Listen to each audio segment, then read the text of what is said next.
Boa tarde a todos. Sejam bem-vindos à nossa terceira aula do curso de Python para Pentesters. E na aula de hoje nós vamos falar sobre programação para redes, né? Ah, aí, agora está gravando. E nós vamos falar bastante hoje sobre sockets, tá? Então é importante que vocês estejam com o assunto de sockets bem recente aí, que a gente vai acabar mexendo bastante com eles hoje, tá? Antônio, a dúvida da última aula que eu não consegui tirar. É bom que a gente já deixa até gravado aqui no vídeo sobre o método listen, tá? O método listen do socket, ele vai aguardar uma conexão, tá? Assim como a própria descrição lá na, na documentação. Só que aquele parâmetro, né, que estava um pouco estranho, né, até para mim na hora que eu fui ler, é sobre a quantidade máxima de conexões que aquele socket vai aceitar. Tá? Então, se chegar naquele limite que a gente estabelecer, né, a gente estava utilizando o 10, eu acho, né, nos nossos programas. Isso, era 10 mesmo. Isso. Então, se bater 10 conexões, beleza, essas 10 vão ser mantidas. Mas se tentar uma 11ª conexão, ele vai rejeitar. Tá? Então, é para setar um limite ali de conexões para o socket que vai estar ouvindo a conexão. Beleza? Sim? Ok. Boa. Obrigado. Então, guys, bora começar aqui. Ah, Quero falar um pouco com vocês sobre cliente e servidor, tá? Um cliente, ele usa um consome o serviço, que aí o servidor, ele oferece um serviço. Então, quando a gente fala sobre programação para redes, é muito importante entender esses conceitos. O que que um servidor faz, ok? E o que que o cliente faz. Então, o cliente vai estar consumindo um serviço que o servidor oferece, certo? Alguns exemplos de servidores, né, mais conhecidos aí, MySQL, Apache, o Nginx, o Postgre, né? E aqui uma imagenzinha, né, de vários clientes se conectando a um servidor, né? E essas conexões podem ser simultâneas, tá? Então o servidor deve ser capaz de aguentar, né, de poder responder essas conexões simultâneas. E aqui eu coloquei vários computadores, né, mas um cliente pode ser tanto um browser, né, quanto um celular, enfim, o cliente pode ser vários dispositivos aí que vai estar consumindo um serviço do servidor. Tudo certo aqui então? O que que é cliente e servidor? Bem tranquilo, né? Tranquilo. Então bora pro próximo. Então nossa primeira atividade aqui, nós vamos criar um servidor multiplexado usando select, ok? E sobre um pouco a biblioteca select, tá? Eu vou deixar para vocês aí a documentação. Deixa eu vir aqui pro slide 14.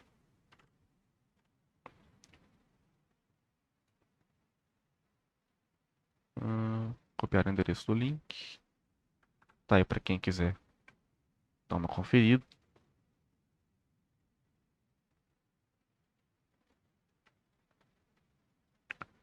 Tá, então peço, subam a máquina de vocês, do ambiente de trabalho, tá?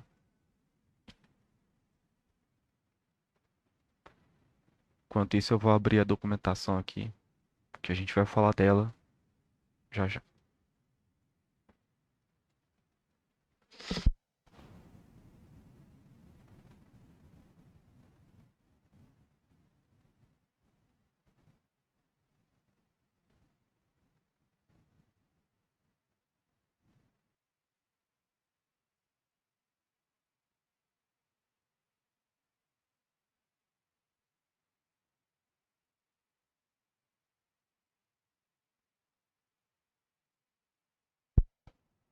Ó, tá subindo aqui. Acho que eu vou deixar as máquinas abertas pra começar a aula e não gasta tanto.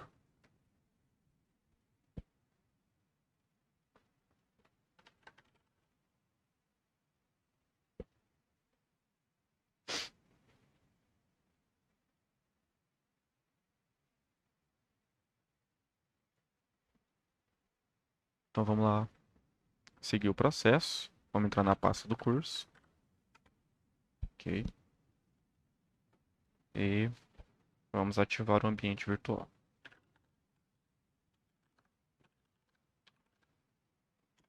Para ativar é só dar um search, ok? No Activate. Certo? E a gente já vai estar dentro do ambiente virtual. E para abrir o Visual Studio Code em segundo plano, deixa eu dar um code comercial aqui. Ok?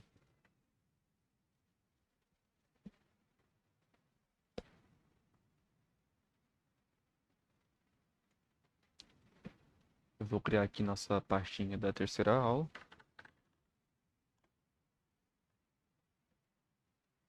E aqui nós vamos criar o nosso arquivo servidor select.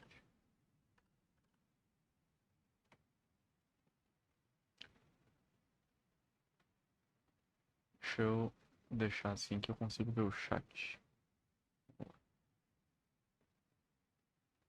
Pronto.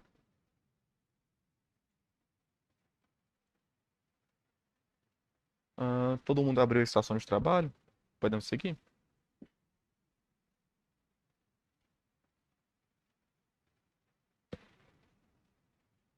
Perfeito. Eu só queria tirar uma dúvida com vocês antes da gente seguir. Vocês estão com dificuldade de enxergar o código por causa do Pylance? Porque às vezes quando eu vou digitando, ele tenta completar umas coisas, sobe umas janelas, assim, e queria saber se isso daí tá atrapalhando vocês. Ou não. Aqui tá tranquilo essa questão aí. Tá tranquilo? O tamanho da letra tá bom também?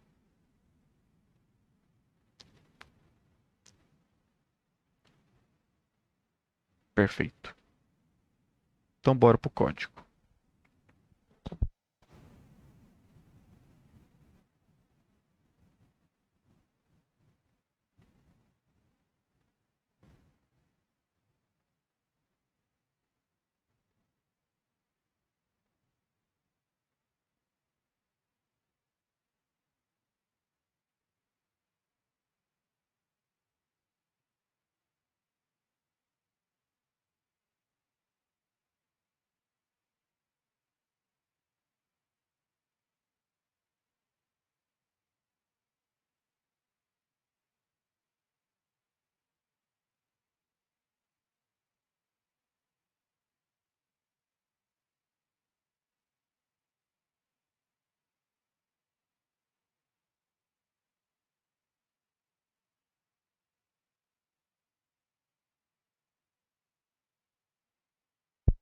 Tá vendo?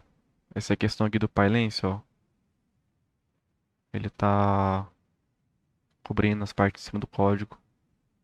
Eu acho que pode acabar atrapalhando vocês. Então, acho que no próximo exercício eu vou desativar e ver como a gente se sai. Vou continuando aqui.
Bom, terminamos. Vou dar um tempinho aí pro pessoal finalizar. Aí quem acabar, ok? Quem tiver terminado, então toque aí no chat.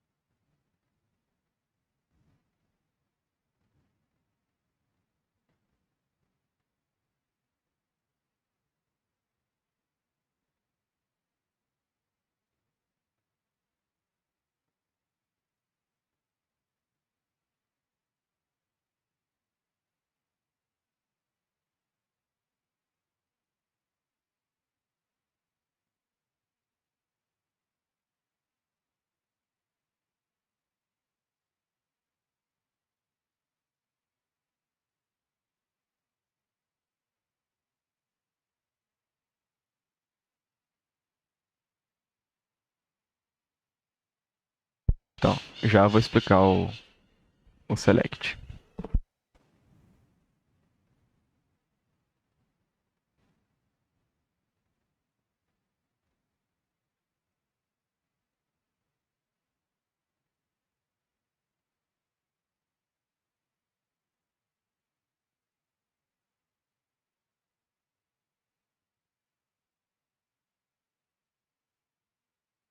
Eu tive que fechar até a porta aqui.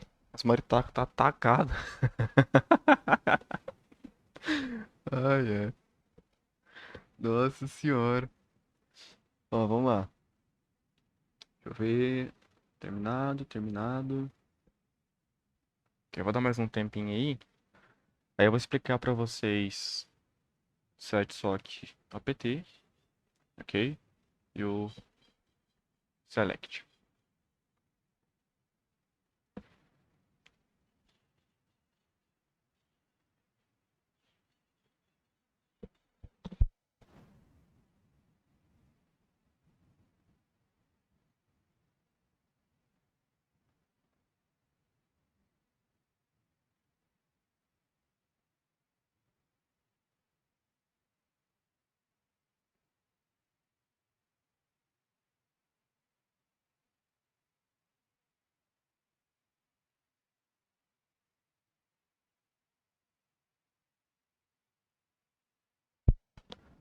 Pessoal, se eu fizer isso aqui, deixa eu até ver aqui, peraí.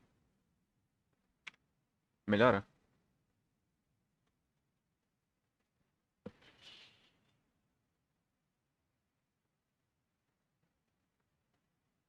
Ou sei lá, dar uma diminuída aqui, né? No...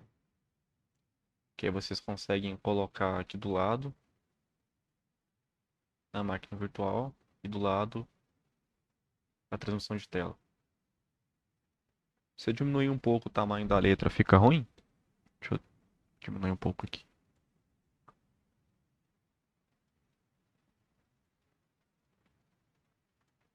Tá 18, vou colocar 14. Só consegue enxergar? No Olha o aí tamanho. complica. Oi? Achei que ficou muito pequeno. Beleza, deixa eu voltar.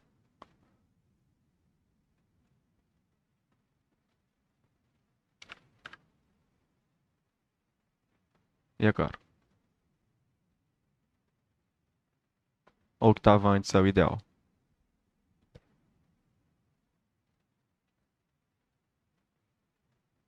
Assim pra mim tá bom. Tá bom, pessoal, desse tamanho?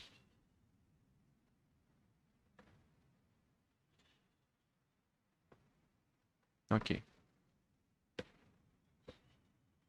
Opa, perfeito. É, eu tinha aumentado mais é, pra mim enxergar, mas esse tamanho de exercício aqui tá bom também. Tá dando pra seguir. E se vocês conseguirem ver. Agora, vocês preferem desse jeito aqui, o código, ou vocês preferem do jeito que tava antes, um pouquinho maior aqui?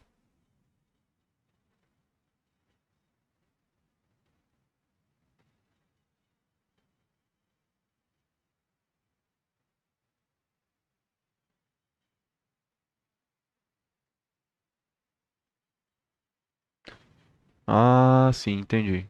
Uhum. É, vocês que sabem. Você pode deixar do jeito que vocês quiserem.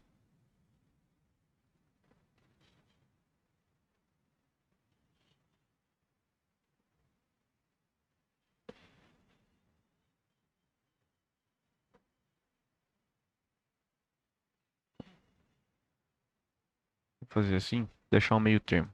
Deixar aqui na metade, então, que eu acho que dá pra acompanhar. Bom, vamos vir aqui então na biblioteca Select, pessoal, ok? Que é usado para operações de I/O.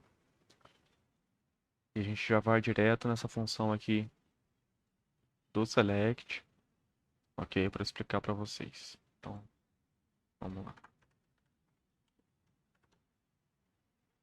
Aqui. Tá, deixa aqui descansando. Essa função aqui do set sock options, ok? A gente vai definir opções, ok? Para o nosso socket. Esses parâmetros aqui, para a gente definir que esse socket vai ser reusável, tá? Tanto se vocês comentarem essa linha aqui, executarem o código, ele vai executar, beleza, ok? Mas se a gente tentar executar de novo, ele vai falar que o IP está em uso e não vai poder ser executado, tá? Então por isso que a gente coloca essa opção aqui do socket, esse 1 aqui para falar que é verdadeiro, tá ok? Ah, que o bind o listen, vocês conhecem. Esse connected rows, ok, vai ser a nossa pool para as conexões dos clientes, ok? Então todo cliente que for conectar no nosso servidor, ele vai entrar aqui nessa lista, ok? Então entrando aqui no select, vamos olhar aqui na documentação. A lista de leitura, ela vai esperar, ok? Enquanto estiver pronta para a leitura, ok? Então como a gente só vai fazer a operação de leitura aqui, a gente vai acabar colocando só o primeiro parâmetro, ok? Que vai ser a nossa leitura de escrita, tá? Mas a gente também tem que passar as outras duas listas, ok?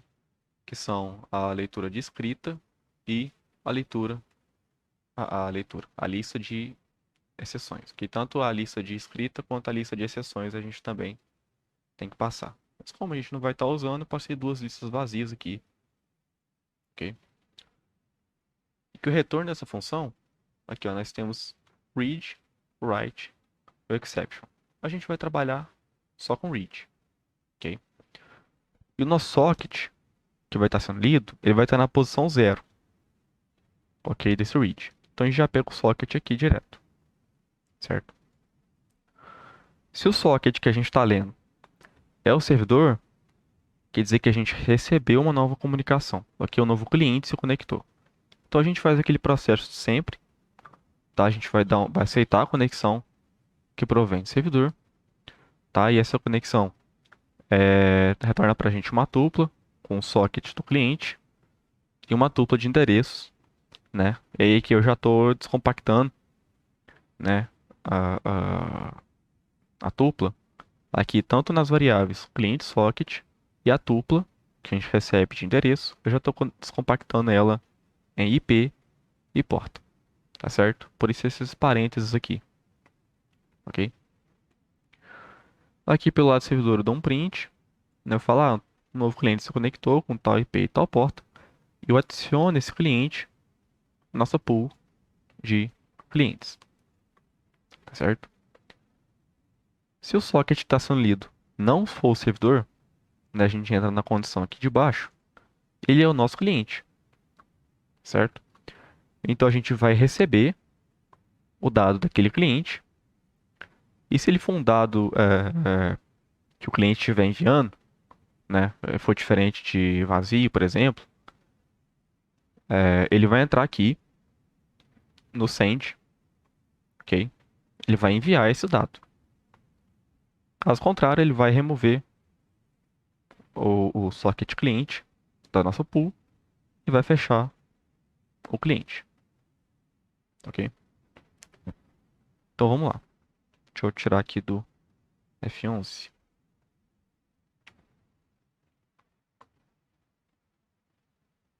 Deixa eu abrir aqui.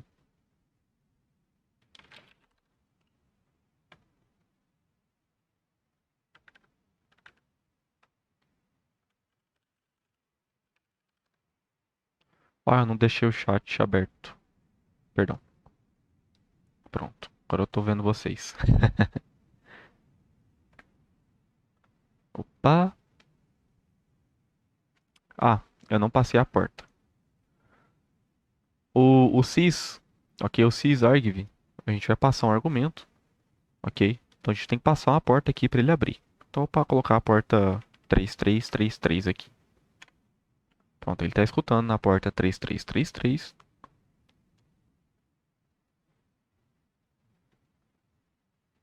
Eu vou abrir um outro terminal aqui para simular a conexão, tá?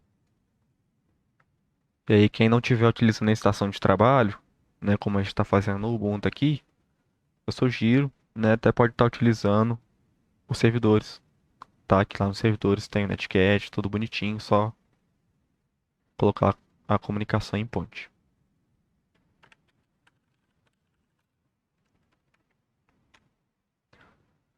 Então aqui, ó, conectamos, ok, com o nosso servidor na porta 3333. E aqui ele fala, ó, novo cliente conectado, certo? Vamos conectar mais um cliente.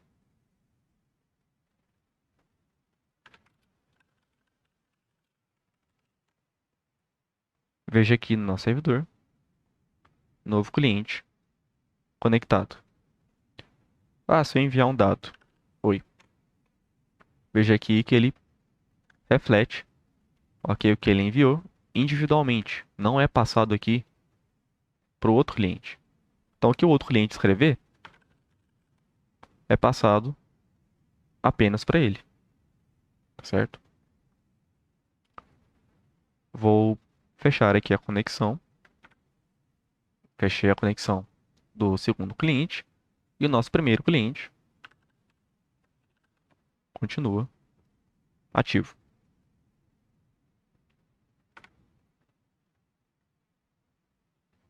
Ah, a gente podia colocar uma mensagem, né, para dizer que o cliente se conectou. O servidor não sabe que se conectou, né? Então vamos pausar aqui, colocar aqui uma mensagem.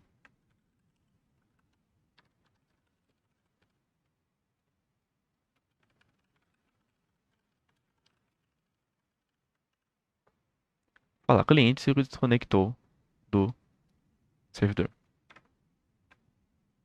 Tá abrindo na mesma porta, 3333. Vamos conectar. Se conectou. E agora? Vou desconectar aqui.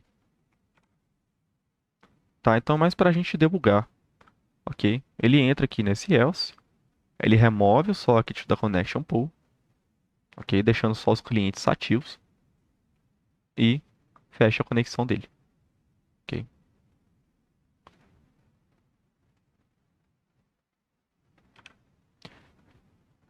Bom, e se você quiser manter um controle, né? Ah, qual socket que tá me enviando, qual socket que tá saindo, né? Tipo, que a gente colocou aqui uma print, só cliente disconnected from server, mas a gente não sabe qual cliente que é, né? No caso, não colocou aqui endereço e porta.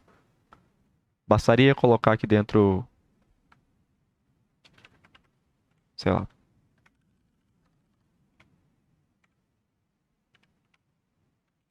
Né? Isso aqui vocês não precisam copiar, tá? Só mais para fim de demonstração. O exercício já foi feito. Tá, então, basta colocar aqui cliente IP e cliente porta. Errado, tá? Vamos ver por quê. Vamos pegar aqui dois clientes e conectar o nosso servidor. Primeiro cliente, prestem bem atenção, tá, pessoal? Vamos conectar aqui. Qual que é o endereço? localhost na porta 37088. Vou conectar com o segundo. Localhost 37090. Agora, e se eu desconectar com o primeiro cliente? Desconectei com o primeiro cliente e veja só, ele falou que o último cliente, né, o segundo cliente que desconectou.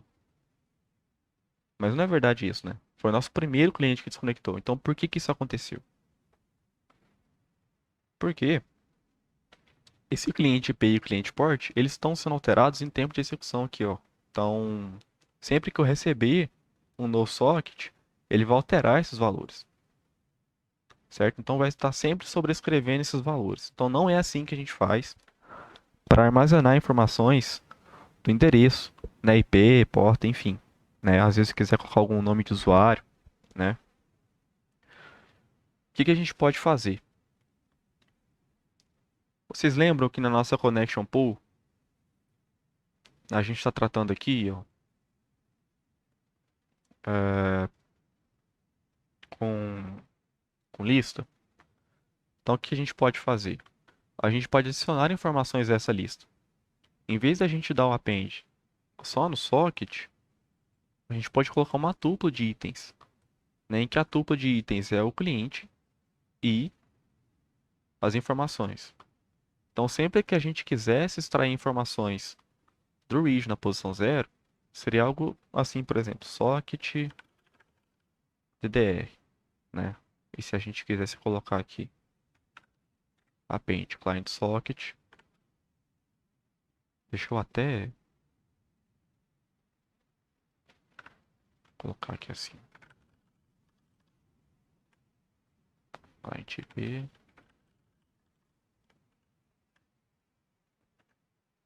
né? Isso aqui não está no material de vocês, tá? Eu estou apenas exemplificando. Então, tanto no momento da gente pegar essas informações, então a gente poderia fazer esse mapeamento, ok? Pegar essa tupla. Mas aí a forma de remover o socket não seria dessa forma. Então poderia tratar com um dicionário, né, que você mapeia por chave, né, chave IP e porta, por exemplo, né, se esses IPs e portas forem únicos, né, no servidor. Enfim, apenas dizendo que esse cliente e essa porta daqui, eles estão sendo sobrescritos a todo momento. Então vocês não podem colocar ele aqui embaixo, tá? Para imprimir que o cliente IP e portas foram desconectados. Ok? Bora voltar aqui. Nossa, eu tô apagando tudo, né? Que gênio. Ah, mas tudo bem, eu tenho esse código aqui já. É, bonitinho. Bom, bora partir para a próxima atividade? Próxima atividade não, né? A gente tem uns slides ainda pela frente. A gente pode continuar?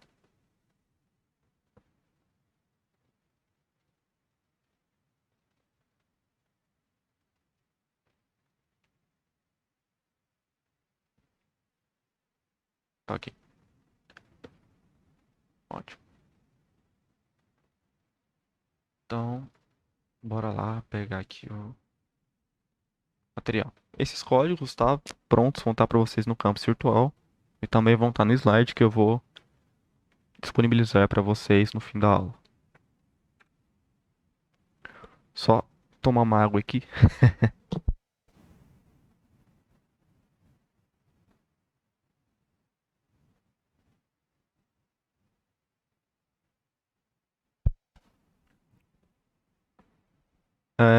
Vocês já ouviram falar em programação paralela?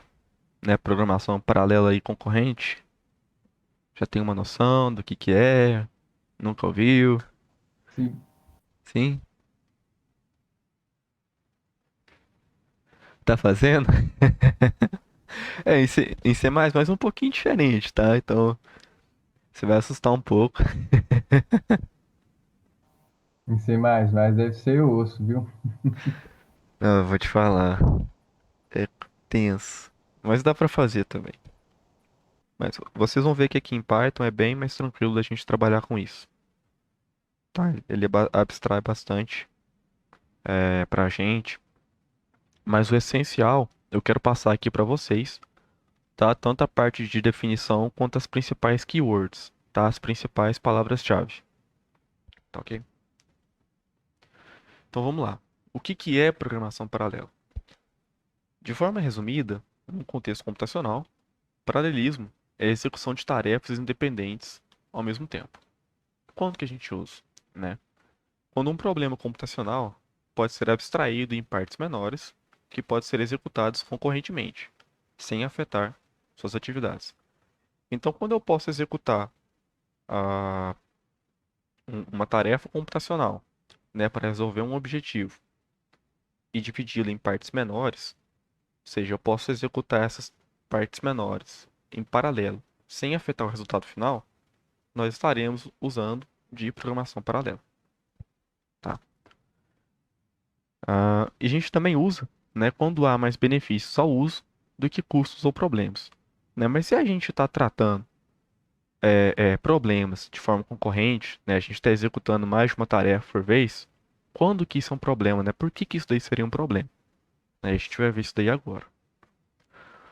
Quando há recursos compartilhados entre as tarefas independentes, como que a gente pode garantir a integridade do uso ou do consumo desses recursos por duas tarefas ao mesmo tempo? Então, pensa o seguinte: eu tenho, não sei, um arquivo, né? Dentro desse arquivo eu tenho um conteúdo que vai ser consumido pelo meu programa, né? E eu quero aplicar programação paralela para ler esse conteúdo. Como que eu posso garantir que duas threads, né, por exemplo, duas partes separadas, né, que vão ser executadas concorrentemente, não vão estar pegando a mesma seção no meu arquivo texto, né? Não vão estar acessando recursos iguais, por exemplo, né? Pegando a mesma linha, né? Como que a gente garante isso, né? Ou a mesma forma, né, quando for escrever no arquivo, né? Como que eu vou garantir que as minhas tarefas independentes não vai ter uma escrita sobre a outra, né? Não vai estar escrevendo duplicado, enfim. Quando eu tenho recursos computacionais compartilhados, nesse caso, a leitura e a escrita do arquivo, que eu vou estar compartilhando entre as minhas tarefas, como que a gente garante a integridade dos passos, tá? E aí a gente vai ver isso daí adiante. Então, palavras-chave, né, em programação paralela, a gente pode dar algumas aqui, as principais. Condição de corrida, né, uma falha no sistema ou processo, em que o resultado do processo é inesperadamente dependente da sequência ou sincronia de outros eventos, tá? Então, se eu tenho uma atividade, ok, que eu dependo de outra atividade, que depende de outra atividade, como que eu posso executar essa atividade de forma concorrente se eu tenho que ficar esperando um outro processo estar pronto, certo? Se eu tenho que aguardar o resultado de uma outra atividade para poder fazer a execução, ok? Então tem formas de se lidar com isso. Região crítica é uma área do código do nosso algoritmo que acessa um recurso compartilhado que não pode ser acedido concorrentemente por mais de uma linha de execução, tá? É que nem o que a gente acabou de falar.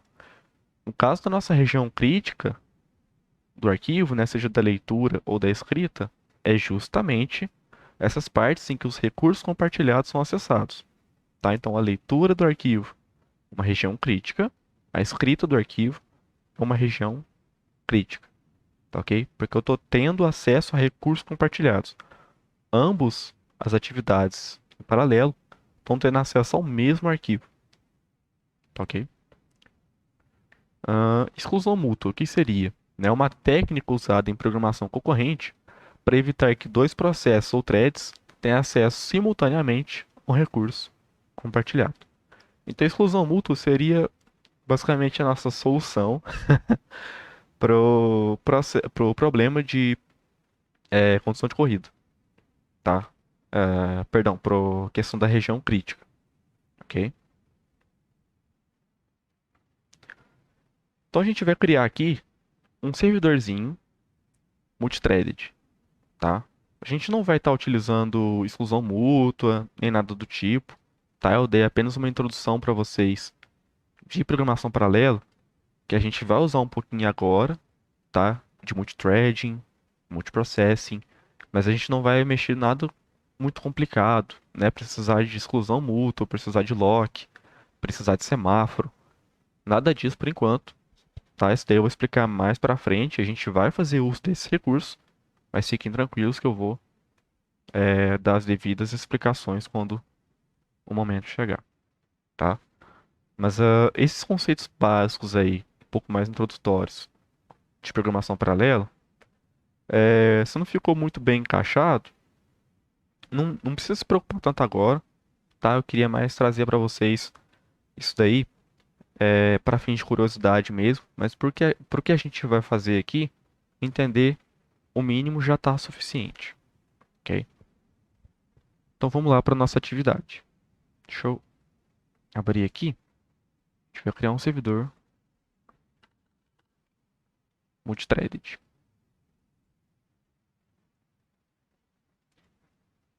Criar um arquivo novo aqui.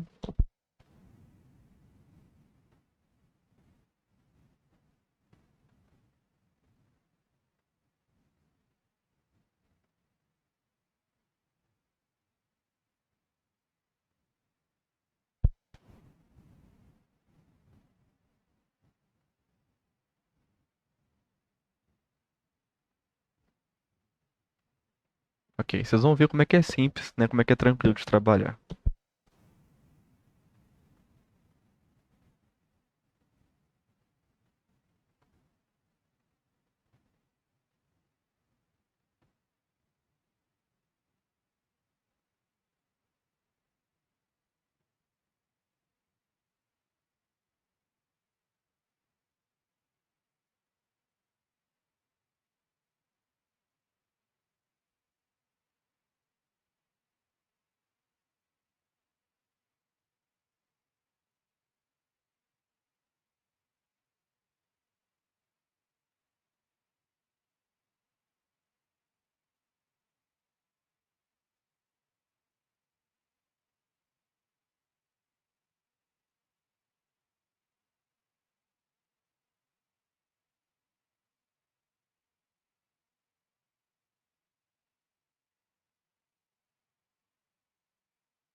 Ah,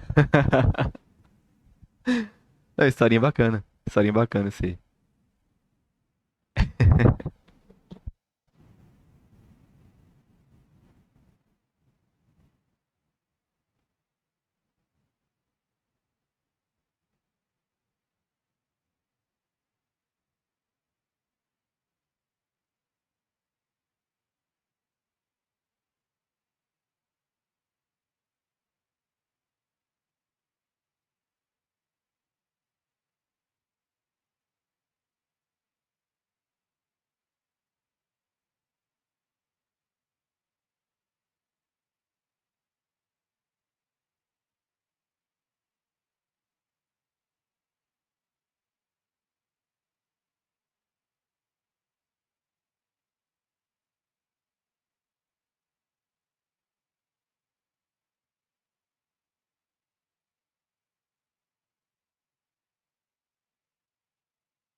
Pior que eu nunca tinha visto é, essa daí, cara. Primeira vez. Acho que é porque eu fiz com outro professor, né? Aí acabou que foi um pouco diferente, mas da hora.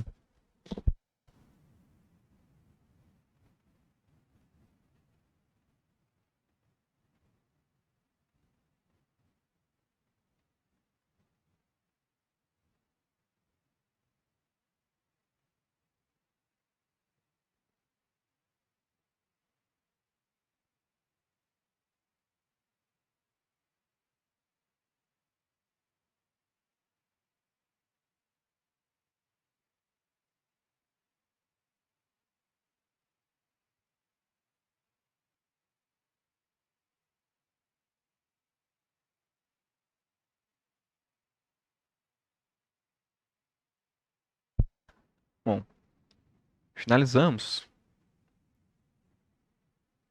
Vou dar uns minutinhos aí pro pessoal implementar, tá?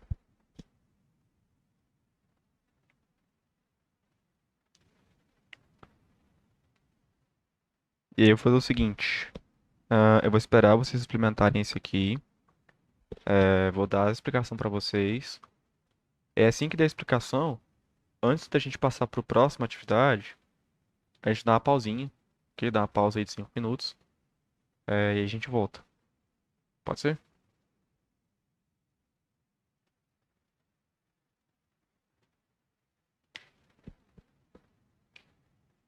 Ótimo. Então, quando vocês terminarem, aí vocês dão um aviso pra mim aí no chat.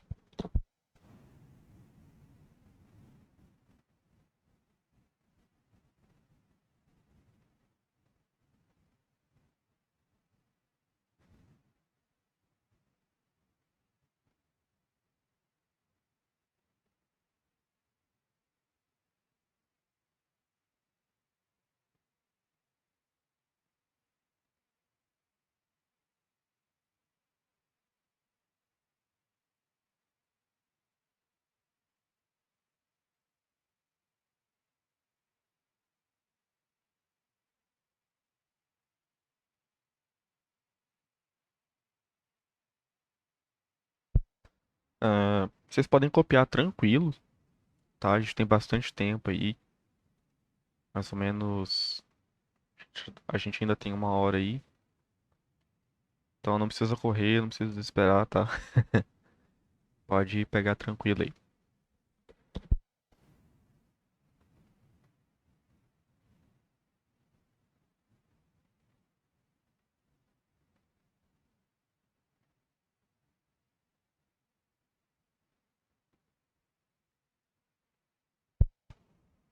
Aproveitando, quero corrigir aqui.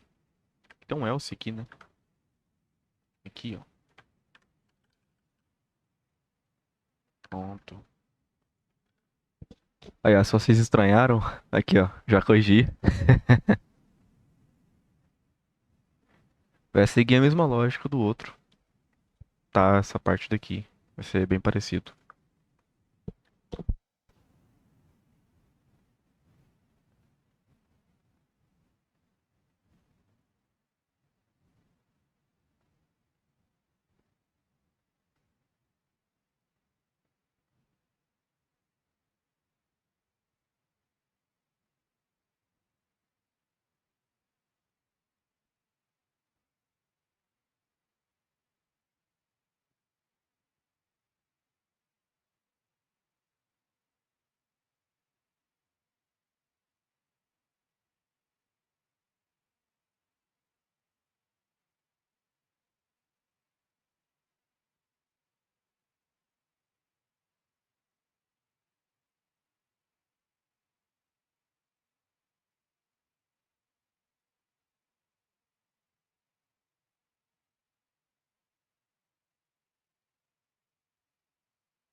Bom, quem mais terminou?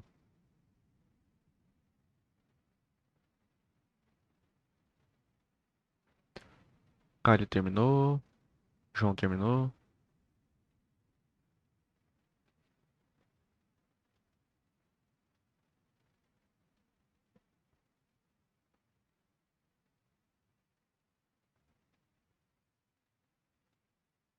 Ian terminou, Eric terminou.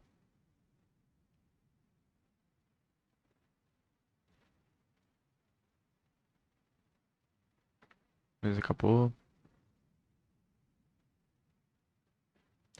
Ok, então, enquanto eu vou explicando aqui, ok, pessoal que não terminou pode ir terminando, tá certo? Vamos lá. Então, nosso código não começa daqui de cima, né? Tá definindo uma função, estamos começando aqui de baixo, ok? Então, sempre a gente cria o nosso servidor, ok? A gente cria um socket, ótimo. Um socket a família IPv4, TCP, ok? A gente dá o bind aqui para ele estar trabalhando localhost na porta que a gente definir aqui pelo terminal, tá? Pela linha de comando. E a gente vai deixar ele escutando, aceitando o máximo de 10 conexões. Ok? Aqui aceita a conexão, ok? Aqui dá o aviso, né, que um novo cliente se conectou. Agora aqui é a parte nova. A gente dá um threading. O que que seria esse target? Ok? Esse target é justamente a nossa função aqui, seria o callback para essa função aqui de cima. Qual que é o argumento dessa função? São os argumentos que a gente passar aqui depois, ok? Pro parâmetro args. Ok? Então a gente está criando a nossa thread aqui, ó, antes do ponto start aqui. Ok? Então a gente está preparando nossa thread, ela ainda não está iniciada. A gente está falando que essa thread vai operar, porque o target dela vai ser o client handler, vai ser essa função daqui, e o parâmetro dessa função está especificado pelo args aqui, que é uma tupla. Ok? Então, por ser uma tupla, a gente não pode colocar só um parêntese aqui e acabou, tá? Para uma tupla de um item só, a gente precisa colocar essa vírgula aqui no final. Tá, ok? Então, por isso essa vírgula aqui sozinha, tá? Ok, nossa thread está criada. E para a gente executar essa thread, a gente coloca um start, né? A gente dá o método start nela para executar. E essa thread, ok? Ela vai estar executando enquanto o nosso programa está rodando. Ok? É como se estivesse executando por baixo dos panos, né? Nossa thread ela vai estar fazendo as operações do client handler enquanto itera o while, ok? Então vamos fazer fazer um teste aqui bem rapidinho, ok? Nosso cliente se conectou, tem um client socket, printei e dei a thread. Quando eu inicio essa thread, o nosso cliente já está aqui dentro da função e ao mesmo tempo ele já volta para cá para o server accept para guardar outra conexão, tá? Enquanto isso aqui vai executando para essa thread aqui apenas, um trecho separado, outro cliente vai estar, a nosso servidor, na verdade, vai estar esperando outra conexão de um outro cliente. Outro cliente se conectou. Ele vem, cria uma outra thread para esse cliente e inicia essa thread. Agora nós temos duas threads rodando em plano de fundo e o nosso servidor está aqui aguardando por outro cliente. Tá? Então nós temos a comunicação de dois clientes ao mesmo tempo, ok? Que eles estão em threads separados, certo? Enquanto o nosso programa continua a executar. Tá? Então vamos executar isso daí, né? Vamos. Nossa, tá rodando isso aqui até agora. Vamos lá colocar para funcionar isso aqui.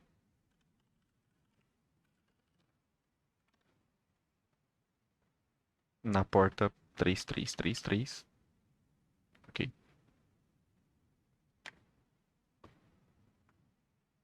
Address already in use. Acho que é porque o servidor...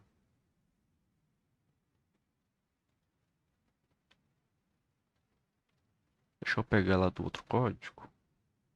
Tá.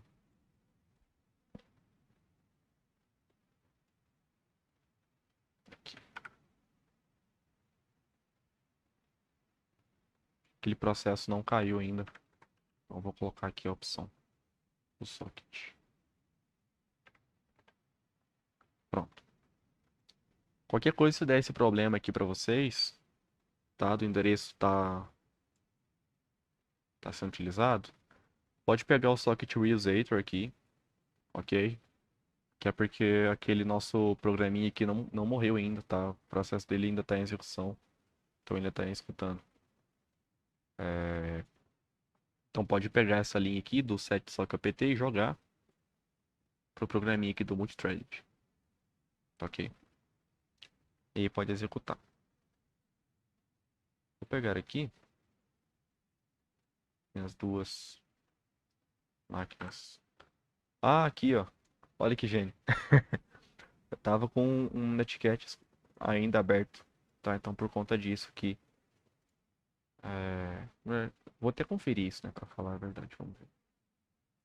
Deixa eu comentar aqui. Esqueci de matar outro cliente, né, no servidor. É, era isso mesmo. Então se acontecer pra vocês que tá com o cliente ainda conectado no servidor antigo, só mata ele. Ok. Ai, ai. Nossa, essa foi boa. Então vamos lá, vamos conectar aqui. Ele avisa aqui, ó. Um novo cliente se conectou. Ok, 37236. E aqui eu vou conectar com outro. Um novo cliente se conectou. 37238. Aqui uma outra porta. Então eu vou enviar dados aqui. Oi. Trouxe de volta o oi. Tchau. Trouxe de volta o tchau. Né? A mensagem independente. Né? Aqui. Como vai você? Nossa, aí escrevi tudo certo.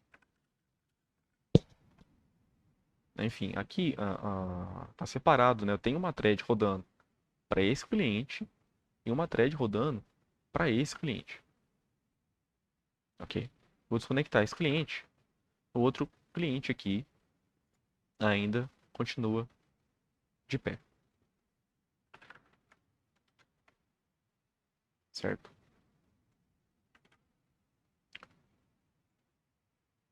Então, vou para a execução aqui. E isso aqui não tá no material de vocês, tá? Não tá no slide. Deixa eu até colocar aqui. Né? Aqui tá apenas a execução do nosso servidor.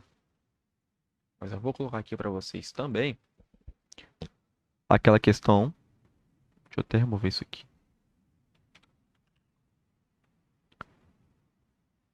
Do probleminha com o IP. Lembra que a gente tinha um probleminha com o IP, mapear quem saiu e quem entrou? Então, a gente pode fazer o seguinte. Passar o endereço para cá. Aqui em cima, a gente fala que a gente quer receber esse endereço. E quando sair, desconectar, a gente pode colocar aqui, ó. Isso aqui, só avisando. Não precisam copiar de imediato agora, tá? Vai estar disponível no vídeo depois para vocês. Mas é mais para mostrar que a gente vai ter um controle muito melhor agora dos endereços, né, de cada cliente, passando pelos parâmetros. A gente tem tanto o socket do cliente quanto o endereço daquele cliente, tá?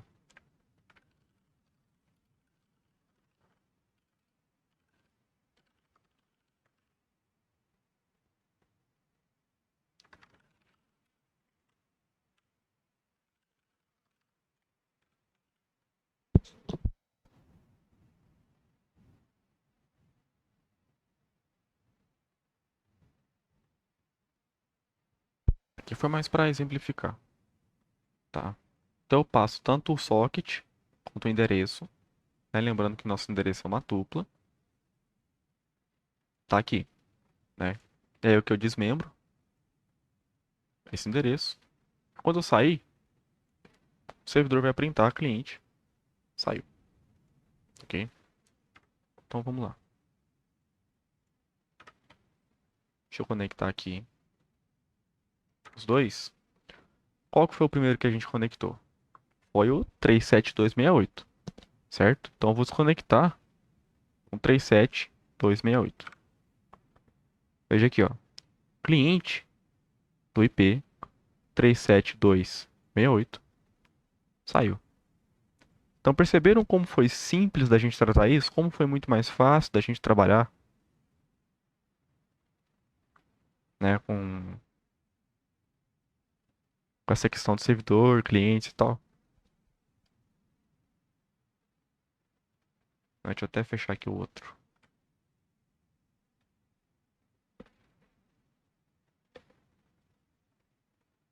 Então veja, ele mapeou certinho. Conectar de novo.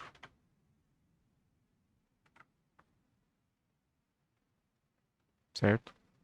Então foi bem mais tranquilo da gente trabalhar com a questão do mapeamento do endereço do cliente.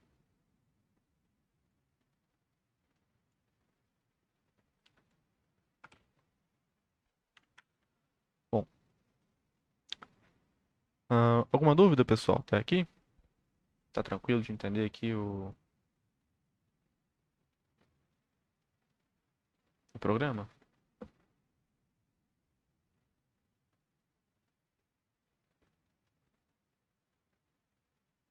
Vocês entenderam aquela questão que eu comentei da execução tá meio que em segundo plano, né? Tipo, cada thread vai estar rodando o seu próprio espaço, ok? Enquanto o programa continua rodando. Perfeito, perfeito. Ah, beleza. Então, bom, vamos dar uma pausa aqui de 5 minutinhos, tá? 5 minutos de pausa. Às 6h17, a gente tá de volta, ok? Então vou pausar a gravação aqui. Bom, voltando, certo? Então bora então desenvolver o nosso servidor, só que multiprocessos, tá? Vocês vão ver que é basicamente a mesma coisa, tá? Do que a gente fez no multithreaded. Legal? Vamos lá.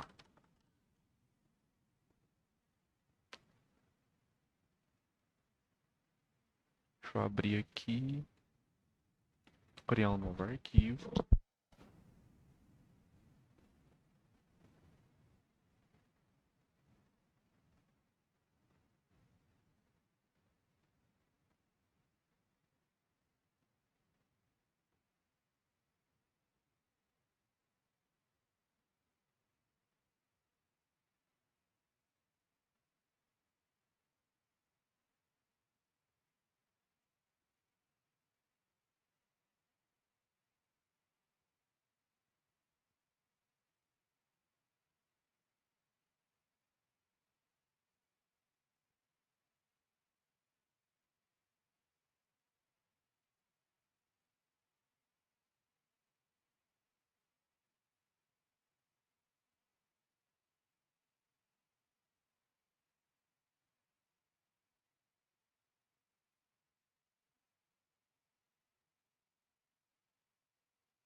terminamos, tá?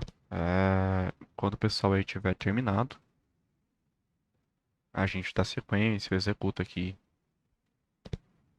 e tudo mais. Então, terminando aí, pessoal, dá o okzinho aí no chat, né? Pra gente dar sequência, pra esperar vocês terminarem.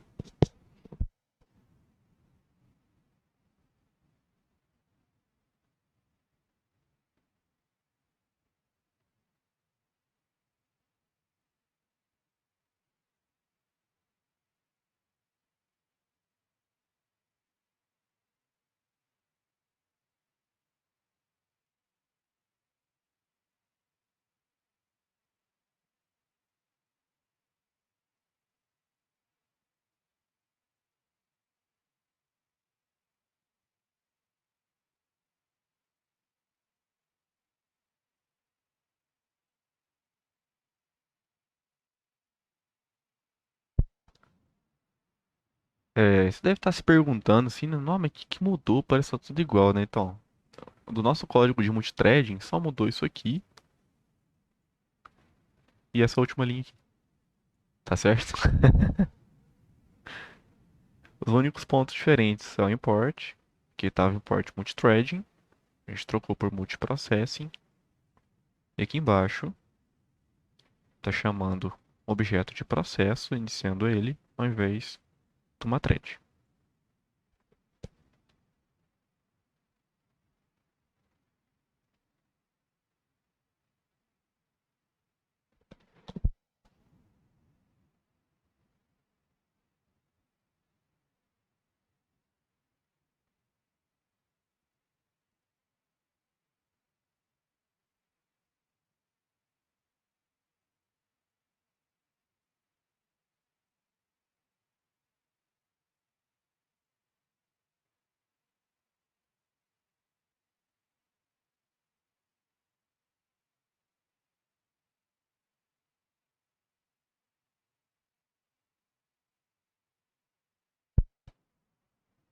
Próximo slide, eu explico isso aí para vocês. Tipo, eu vou fazer meio que um comparativo entre o multiprocesso e o multithread, tá? E aí eu já explico também para vocês o que que é multiprocesso e o que que é multithread, tá? Que a gente acabou usando aqui, mas eu nem expliquei. Mas threads, pessoal, é, elas executam no mesmo processo. Tá, ou seja, eles compartilham o mesmo espaço de memória, tá, ok? Enquanto processos, eles são separados. Ou seja, eles têm espaços de memórias diferentes, que são independentes. Agora as threads não, as threads rodam no mesmo espaço de memória, tá, ok?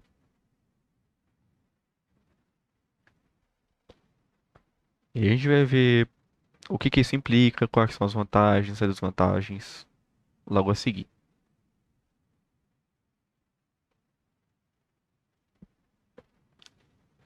Opa, terminou?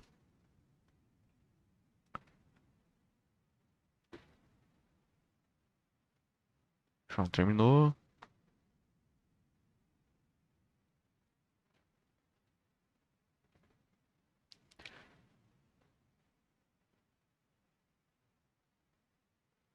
Ah.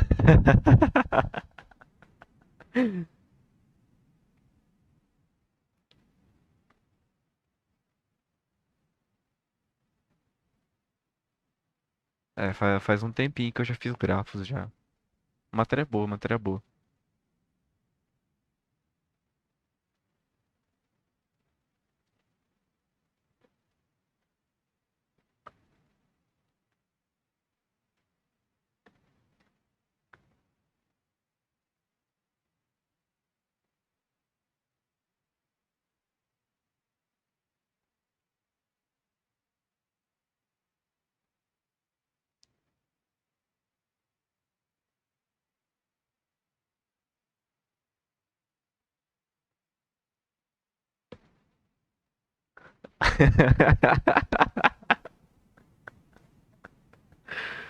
Sei de nada.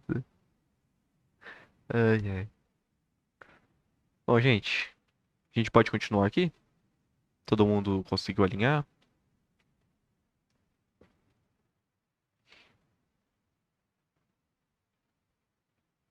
Ok, ótimo. Então, bora executar aqui. Ok. Tô no meu ambiente virtual. Por Python. Python 3. Processo. Eu vou abrir na porta 3333. Ok, tá executando. Otávio, você tá conseguindo acompanhar pelo, pela ponte? Tá? Beleza, você pegou, né? Que aqui no bind, ao invés de colocar o localhost, ou seja, que tá vazio, né? Você coloca. é, minto. Perdão, aqui é o servidor que vai estar escutando. Você só tem que lembrar de ver se está em bridge, né? Que aí lá da outra máquina, tá na mesma rede, vocês conectam, tá? Então voltando para cá. Vamos se conectar aqui, netcat, localhost. Aqui, ó. Um novo cliente se conectou, ok? Eu vou abrir outro. Só que antes da gente abrir um novo, quero mostrar algo de interessante para vocês. Vou dar aqui um PS aux para a gente ver os processos em execução. Então veja aqui, ó, o meu Python service aqui. E cadê? Tá um pouco complicado de enxergar aqui, né?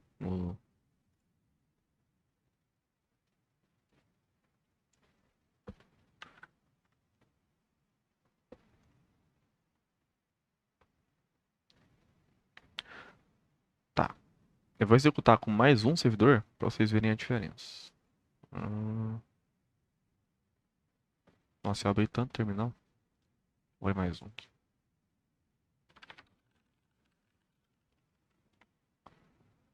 Aqui, ó, mais um se conectou.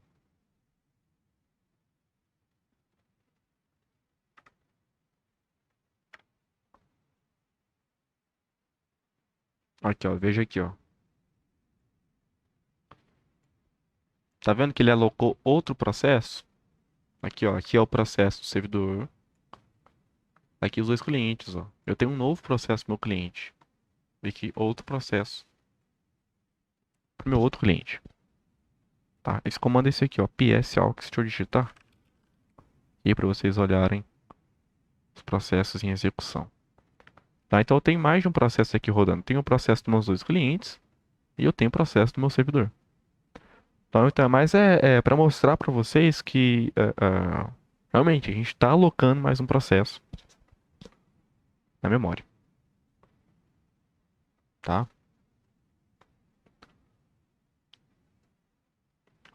Pessoal, esses programinhas em Python, entendido? Tá tudo certo?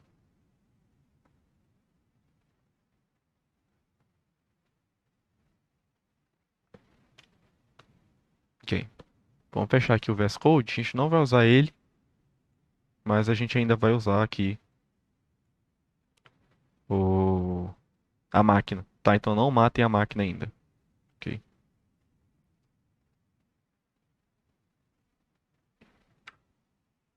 Aqui nosso código, tá? Então, vou explicar um pouco para vocês as diferenças, né, de multithreading e multiprocesso, ok? Multithreading, ele é ótimo para operações de I/O. Então, sempre que você tiver uma operação de entrada e saída, né, seja leitura e escrita de arquivo, comunicação de rede, enfim, operações de I/O, é, é, a indicação, né, utilize multithread, tá? Eu só quero que vocês não tomem isso aqui como verdade absoluta, porque dependendo da peculiaridade do servidor, isso aqui pode mudar, tá? Mas eu peguei dessa fonte aqui, vou até pegar aqui o link para vocês, inclusive de todas as fontes, né? A biblioteca Select, a questão da condição de corrida eu peguei do Wikipedia, né? região crítica também, então estou deixando as referências aqui para vocês. E aqui, multithreading versus multiprocessing que eu peguei desse site aqui. Tá, então voltando aqui, o 10, isso mesmo. Tá? E um problema, tá, do multithread é que ele precisa esperar o término da execução de todas as threads para parar sua aplicação. Então, se você mata seu programa sem esperar o término de todas as threads, você vai ter um probleminha de core dumpage. Vocês já devem ter visto probleminha de core dumpage nos exercícios de ponteiros e alocação de memória. Pessoal aí que já fez estrutura de dados, que eu digo, né? Então, tem que ter um controle, ok? Para a gente encerrar o nosso programa, nós precisamos encerrar as threads, ok?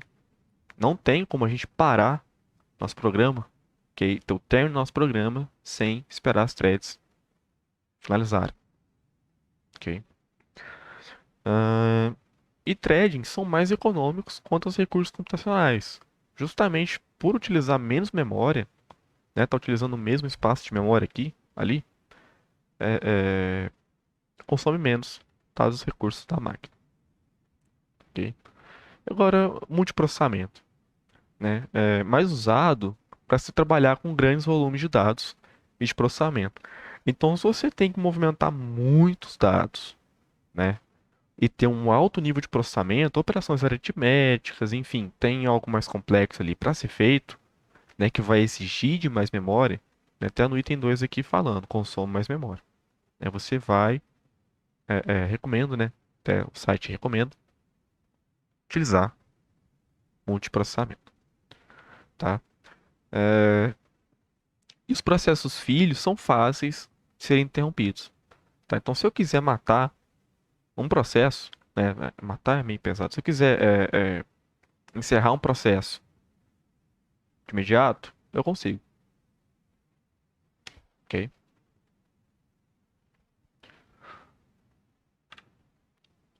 Agora, vamos falar um pouquinho sobre servidores web, né? Como que um servidor web funciona? Basicamente, coloca aquele servidor ali, né? Tipo o que a gente montou mesmo, tá? Para escutar na porta 80 ou 443, aguarda pelas requisições do cliente, né? Seja opção GET, POST, READ, PUT, enfim, métodos da requisição. E a partir dessas informações, né, do cabeçalho, enfim, do corpo e tudo mais, ele processa a requisição, tá? Ele pode carregar arquivos de servidor, página HTML, JavaScript, imagens, enfim, e executar scripts CGI. Né? Script CGI seria mais a parte do back-end ali, tá? Então, não tem segredo. O servidor web funciona dessa forma, tá? E com Python, então, tem uma forma simples da gente trabalhar, da gente subir um servidor web, que é com o Python HTTP Server, tá? Então a gente pode estar utilizando esse comando aqui, Python 3-m http.server, tá? E a gente deixa um servidorzinho web rodando na porta que ele estipular. Não vai ser no 80, tá? Vai ser numa outra porta aqui que ele mandar pra gente. Deixa eu subir aqui Python 3, não sei. Aqui, ó. Ele subiu. Call host na porta 8000. Ok, então vou acessar aqui.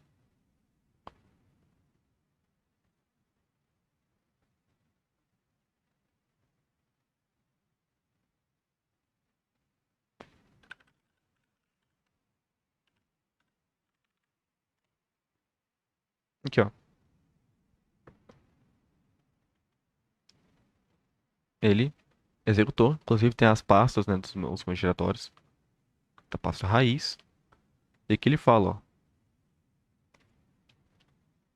Ocorreu uma requisição GET, pro diretório raiz, utilizando a versão do HTTP 1.1. Ok. Então assim, de forma bem simples a gente subir um servidor web com um Python.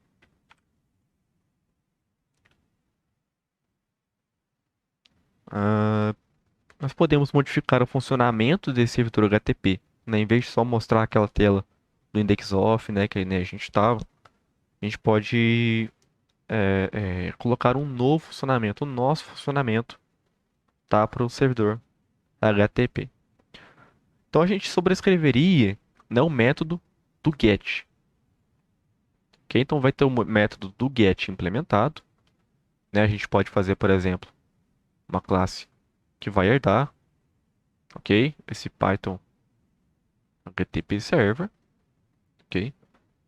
E ao sobrescrever esse método, ele vai fazer a ação que a gente estipular e não a que o programa foi feito, tá? E a questão de sobrecarga de método é, é a... Nossa, eu confundi tudo aqui, sobrecarga com sobrescrita. A questão da sobrescrita de método, a gente vai colocar a nossa função em cima, ok? Do, do que o Python HTTP impor. Ok? Então, ao invés de fazer a ação do próprio Python HTTP Server, vai estar fazendo a que nós estipularmos. Pode ser usado para entregar um exploit a um cliente. Tá, um exemplo aí, o cliente vai se conectar no seu servidor com esse método alterado e pode servir um exploit para ele, né? Ou também pode ser usado para testar, para realizar teste de intrusão no código do lado do cliente, tá? A gente pode fazer testes de intrusão no browser, por exemplo. Tá? É só alguns exemplos aí do que dá para ser feito. Entendido, pessoal?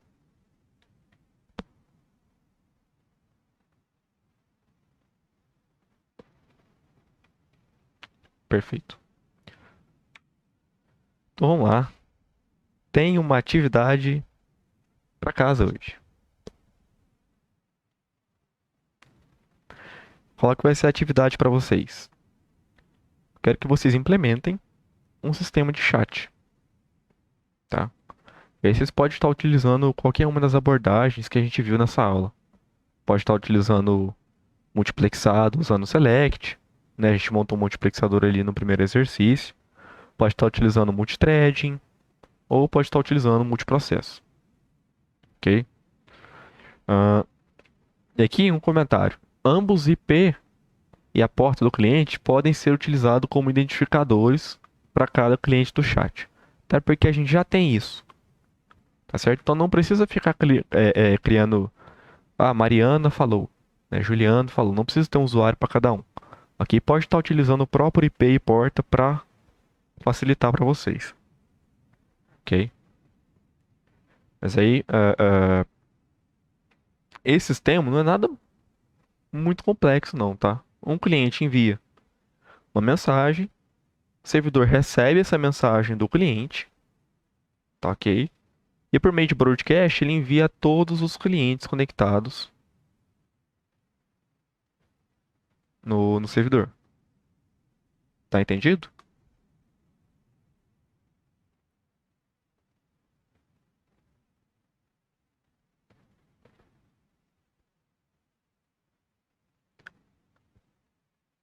Então, programando essa atividade para segunda-feira, ok?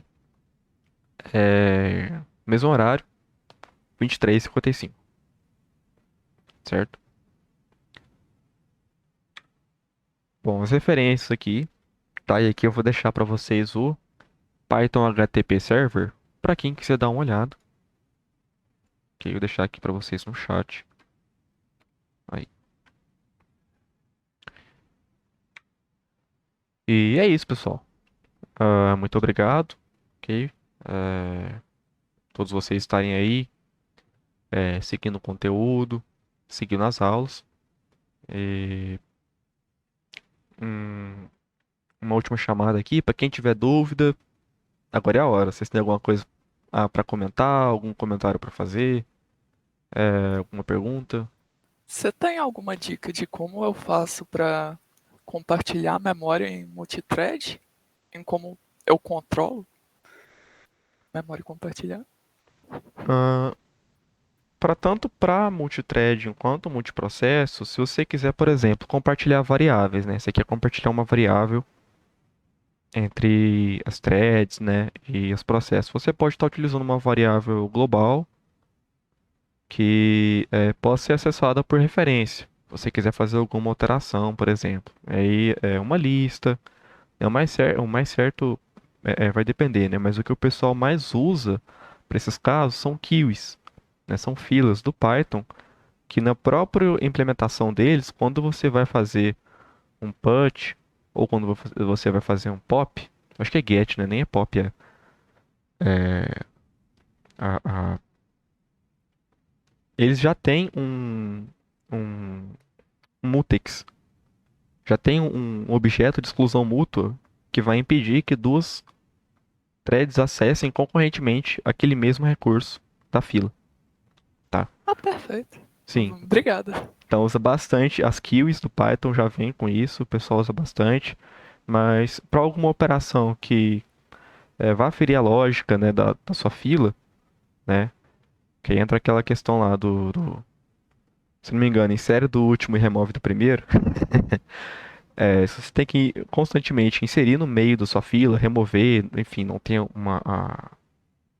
algo certo, né, de operação de fila. Você pode estar implementando o seu próprio recurso de exclusão mútua e estar operando em cima das listas. Sobre exclusão mútua, a gente vai trabalhar mais para frente. Se eu não me engano, na aula 8, tá? Então é bem para frente mesmo. A gente vai trabalhar com exclusão mútua e vocês vão ver como é simples da gente trabalhar com lock, trabalhar com semáforo. São exemplos aí de exclusão mútua no Python, né? Python não, né? Sim, computação em geral, tá? Tá. Esclareceu? Sim, sim, muito obrigada. Opa, de nada. Bom, mais alguém? Mais alguma dúvida?